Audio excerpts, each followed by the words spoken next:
Okay, so if you've been following my channel from the beginning, I am doing a a Bible challenge with my family to read the whole Bible from the beginning to the end chronologically. And right now, I am already behind. Um, since today is January 11th, I'm supposed to be way further than Genesis chapter 4. So, according to the Bible plan, um, what I'm about to read is only from January 2nd. So, I'm going to try to catch up and read it and make my comments here and there, and also direct you to my blog where you can read additional thoughts about my Bible studies and what I came up with, as I study. So, right now, um, like I said, I'm on January 2nd and it is January 11th. I have a lot of reading to do to catch up. Um, so, it starts in Genesis chapter 4 and verse 1. And this is about Cain, Abel, and Seth. Now, Adam had sexual relations with his wife Eve, and she became pregnant. When she gave birth to Cain, she said, "With the Lord's help, I have produced a man." Later, she gave birth to his brother and named him Abel. When they grew up, Abel became a shepherd, while Cain cultivated the ground. When it was time for the harvest, Cain presented some of his crops as a gift to the Lord. Abel also brought a gift, the best portions of the firstborn lambs from his flock. The Lord accepted Abel and his gift, but he did not accept Cain and his gift. This made Cain very angry, and he looked dejected. "Why are you so angry?" the Lord asked Cain. "Why do you look so dejected? You will be accepted if you do what is right. But if you refuse to do what is right, then watch out. Sin is crouching at the door, eager to control you, but you must subdue it and be its master." One day, Cain suggested to his brother, "Let's go out into the fields." And while they were in the field, Cain attacked his brother Abel and killed him. So this was the very first murder. Afterward, the Lord asked Cain, "Where is your brother? Where is Abel?" "I don't know," Cain responded. "Am I my brother's guardian?" But the Lord said, "What have you done? Listen, your brother's blood cries out to me from the ground. Now you are cursed and banished from the ground, which has swallowed your brother's blood. No longer will the ground yield crops for you, no matter how hard you work. From now on, you will be a homeless wanderer on the earth." Cain replied to the Lord, "My punishment is too great for me to bear. You have banished me from the land and from your presence. You have made me a homeless wanderer. Anyone who finds me will kill me." The Lord replied, "No, for I will give a sevenfold punishment to anyone who kills you." Then the Lord put a mark on Cain to warn anyone who might try to kill him. So Cain left the Lord's presence and settled in the land of Nod, east of Eden. Cain had sexual relations with his wife, and she became pregnant and gave birth to Enoch. Then Cain founded a city, which he named Enoch after his son. Enoch had a son named Irad. Irad became the father of Mahujael. Mahujael became the father of Methuselah. Methuselah became the father of Lamech. Lamech married two women. The first was named Ada, and the second was Zillah.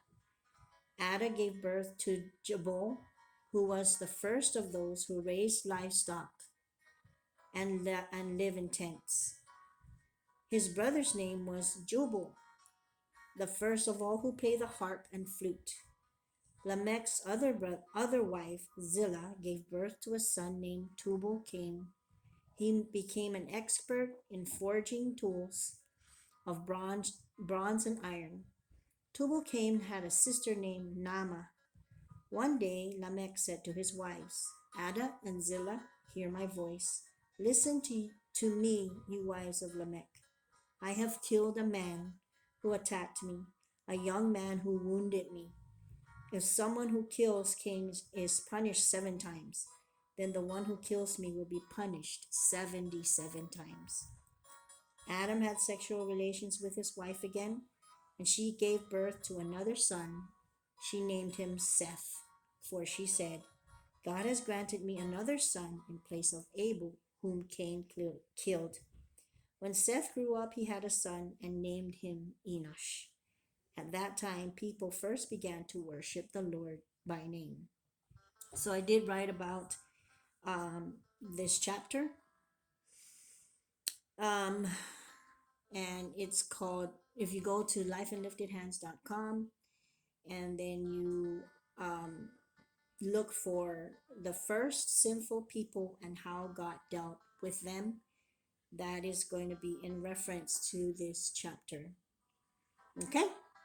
So now I'm going to go ahead and read on um, to chapter 5, Genesis chapter 5. From Adam to Noah. This is the written account of the descendants of Adam. When God created human beings, he made them to be like himself. He created them male and female, and he blessed them and called them human. By the way, I'm reading from the New Living Translation. There are all kinds of translations that you can read from. This is one of my favorites because it breaks it down really, really clearly, and it's like elementary level. And another version that I like is the MSG, which is just the message. It's called the Message Bible. That breaks it down even more. And sometimes it puts it in a way that just makes more sense. So that's another version. Like, I recommend that. Anyways, getting on to verse 3. When Adam was 130 years old, he became the father of a son who was just like him in his very image. He named his son Seth. After the birth of Seth, Adam lived another 800 years. Imagine that. And he had other sons and daughters. Adam lived 930 years and then he died. When Seth was 105 years old, he became the father of Enosh. After the birth of Enosh, Seth lived another 807 years, and he had other sons and daughters. Seth lived 912 years, and then he died. When Enosh was 90 years old, he became the father of Canaan. After the birth of Canaan, Enosh lived another 815 years, and he had other sons and daughters. Enosh lived 905 years, and then he died. By the way, what do you think of these names? Some of them are really nice, I think. They're good. They're good names to, for your kids. Anyway, going on to verse 12. When Canaan was 70 years old, he became the father of Mahalalel. After the birth of Mahalalel, Canaan lived another 840 years, and he had other sons and daughters. Canaan lived 910 years, and then he died. When Mahalalel was 65 years old, he became the father of Jared. Now that's a name that is pretty common for a Bible name. After the birth of Jared, Mahalalel lived another 830 years, and he had other sons and daughters. Mahalalel lived 895 years, and then he died. When Jared was 165 years old, he became the father of Enoch. After the birth of Enoch, Jared lived another 800 years, and he had other sons and daughters. Jared lived 962 years, and then he died. When Enoch was 65 years old, he became the father of Methuselah. After the birth of Methuselah, Enoch lived in close fellowship with God for another 300 years, and he had other sons and daughters. Enoch lived 365 years, walking in close fellowship with God. Then one day he disappeared because God took him. He was one of two people in the Bible that never died. He was just taken up to heaven. So it's Enoch and Elijah. Those two didn't die, they were taken straight to heaven. Going on to verse 25. When Methuselah was 187 years old, he became the father of Lamech. After the birth of Lamech, Methuselah lived another 782 years, and he had other sons and daughters. Methuselah lived 969 years, and then he died. He, at this time, lived the longest. I believe he lived the longest in the whole history of the Bible. When Lamech was 100, and that's Methuselah, by the way. When Lamech was 182 years old, he became the father of a son. Lamech named him Noah, for he said, "May he bring us relief from our work and the painful labor of farming this ground that the Lord has cursed." After the birth of Noah, Lamech lived another 595 years, and he had other sons and daughters. Lamech lived 777 years, and then he died. After Noah was 500 years old, he became the father of Shem, Ham, and Japheth. And then it goes, since I'm reading chronologically, this chapter, Genesis chapter 5, um, goes along with First Chronicles 1 through 4. And it just says, the descendants of Adam were Seth, Enosh, Kenan, Mahalalel, Jared, Enoch, Methuselah, Lamech, and Noah. The sons of Noah were Shem, Ham, and Japheth. Going on to Genesis chapter 6, and starting in verse 1, this is the story of Noah and the flood. Then the people began to multiply on the earth, and daughters were born to them. This is a very interesting chapter. The sons of God saw the beautiful women and took any they wanted as their wives. These were demons, okay? Then the Lord said, "My spirit will not put up with humans for such a long time, for they are only mortal flesh. In the future, their normal lifespan will be no more than 120 years. In those days, and for some time after, giant Nephilim lived on the earth. For whenever the sons of God had intercourse with women, they gave birth to children who became the heroes and famous warriors of ancient times." Kind of like how they got the idea of Zeus and Hercules and all that, which Zeus they were worshipped by the Greeks, but I don't know, just sometimes I just think of it like it's kind of like that, because they were famous warriors, heroes and warriors. These Nephilites, the Nephilim, who were born have God.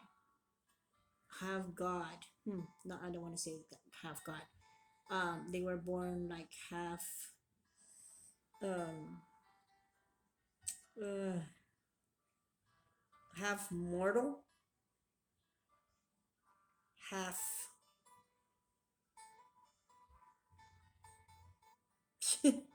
half human, half superhuman.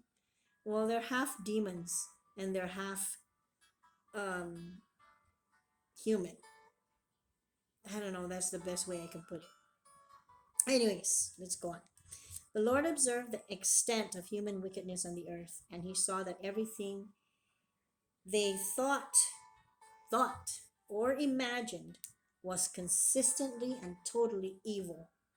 So the Lord was sorry he had ever made them. and put them on the earth. It broke his heart. And the Lord said, I will wipe this human race I have created from the face of the earth. Yes, I will destroy every living thing, all the people, the large animals, the small animals that scurry along the ground, and even the birds of the sky. I am sorry I ever made them. But Noah found favor with the Lord. This is the account of Noah and his family. Noah was a righteous man, the only blameless person living on earth at the time, and he walked in close fellowship with God.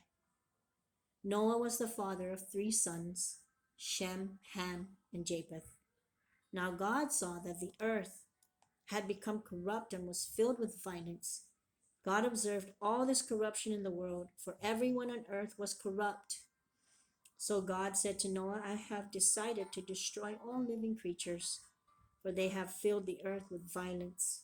Yes, I will wipe them all out along with the earth. Build a large boat from cypress wood and waterproof it with tar, inside and out. Then construct decks and stalls throughout its interior. Make the boat 450 feet long, 75 feet wide, and 45 feet high. Leave an inch opening below the roof all the way around the boat. Put the door on the side and build 3 decks inside the boat, lower, middle, and upper. Now, um, I want to say something about this because God is very specific. He wants us, he says what he means, and he means what he says, and he wants us to follow and obey him very closely, just like how he told Noah here to build this boat, ark, ship, exactly this high, this wide, and this long. So if God is specific about that little thing,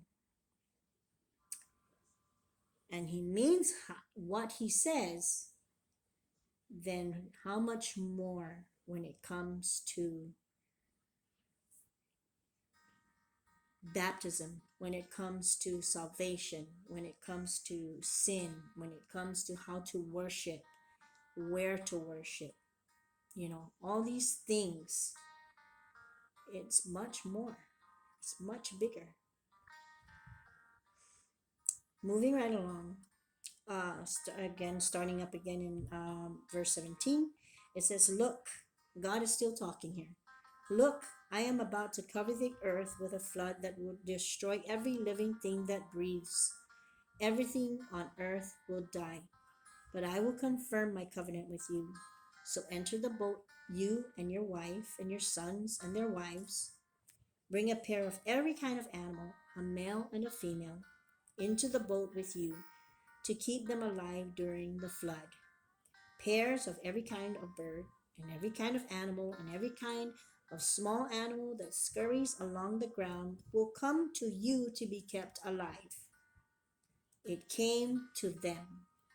I used to think that Noah had to go and gather all these animals, but no, the animals that were supposed to go on the boat, on the ark, on the ship with him, they came to him. That's pretty cool. Okay, and be sure to take on board enough food for your family and for all the animals. So Noah did everything exactly as God had commanded him. Now, I'm very, like I said in my previous vlog, I it's much easier and faster for me to read and to read the Bible and to make my comments as I read. But I do have notes, about in this regarding this chapter. uh, which I will upload eventually, but I haven't gotten to it yet. So that is the reading for today, and I hope you enjoyed it. And like I said, you can go to lifeandliftedhands.com and look for the titles The First Sinful People and How God Dealt with Them. And the other title is Do You Know Cain the Murderer? And that's where I, um, dug into the word and um, tried to dissect it and just wanted to share it with you. And so I hope you enjoy it. If there's any comments that you have or any questions, please feel free to leave it on the comments below. If you are new to YouTube and you're like old school and you don't know how to use YouTube, um, and you want to be getting my vlogs, then go ahead and click subscribe on the bell, and that way you won't and the bell down below, and that way you won't miss any of my vlogs. And if you haven't yet, go ahead and subscribe. I mean, I would love to also hear your thoughts, and maybe it's something that I never thought of, and we can help each other grow. Have a wonderful day, and thank you for listening. Bye.